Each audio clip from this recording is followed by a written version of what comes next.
वज़ीर-ए-आज़म नरेंद्र मोदी वक़फ कानूनस हवाल कत करान वक्फ किस नावस पे मुल्कस अंदर लछवाद कुनाल जमीन ताहम अजुक ताम आव न अम मुस्तहिक तो गरीब मुसलमान लुकन कह फायद वातना तमो वोन जे वक्फस पे सिर्फ खास नफरों कब्ज कोरमुत।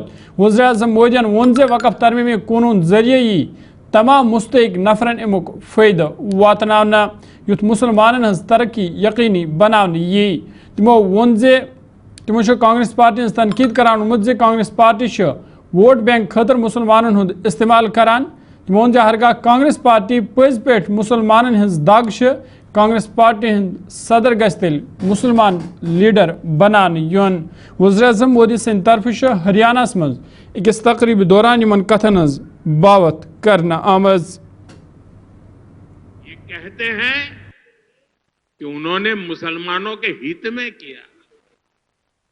मैं जरा ऐसे सभियों से पूछना चाहता हूं, वोट बैंक के भूखे इन राजनेताओं से कहना चाहता हूं, अगर सच्चे अर्थ से आपके दिल में मुसलमानों के लिए थोड़ी भी हमदर्दी है तो कांग्रेस पार्टी अपने पार्टी के अध्यक्ष मुसलमान को बनाए। क्यों नहीं बनाते भाई?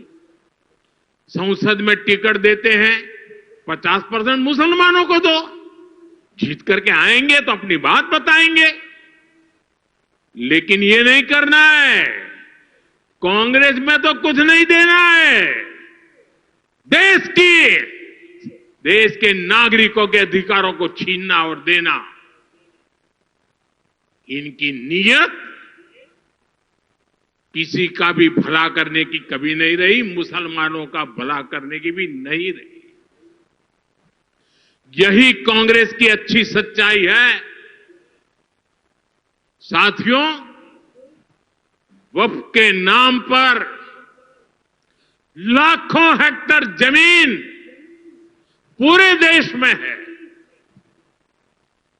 इस जमीन, इस प्रॉपर्टी से गरीब का, बेसहारा महिलाओं बच्चों का भला होना चाहिए था।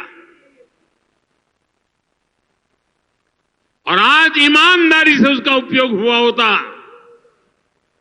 तो मेरे मुसलमान नौजवानों को साइकिल के पंक्चर बना करके जिंदगी नहीं गुजारनी पड़ती। लेकिन इससे मुट्ठी भर भू माफिया का कोई भला हुआ। पसमानदा मुस्लिम इस समाज को कोई फायदा नहीं हुआ। और ये भूमाफिया किसकी जमीन लूट रहे थे? ये दलित की जमीन लूट रहे थे, पिछड़ों की जमीन लूट रहे थे, आदिवासी की जमीन लूट रहे थे, विधवा महिलाओं की संपत्ति लूट रहे थे।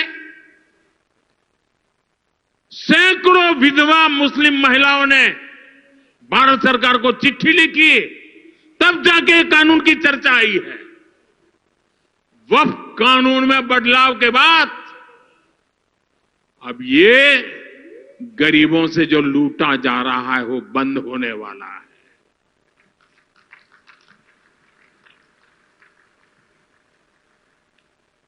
और सबसे बड़ी बात, हमने एक बहुत बड़ा जिम्मेदारीपूर्ण महत्वपूर्ण काम किया है। हमने इस वक्फ कानून में एक और प्रावधान किया है। अब नए कानून के तहत, वक्फ के कानून के तहत किसी भी आदिवासी की जमीन को हिंदुस्तान के किसी भी कोने में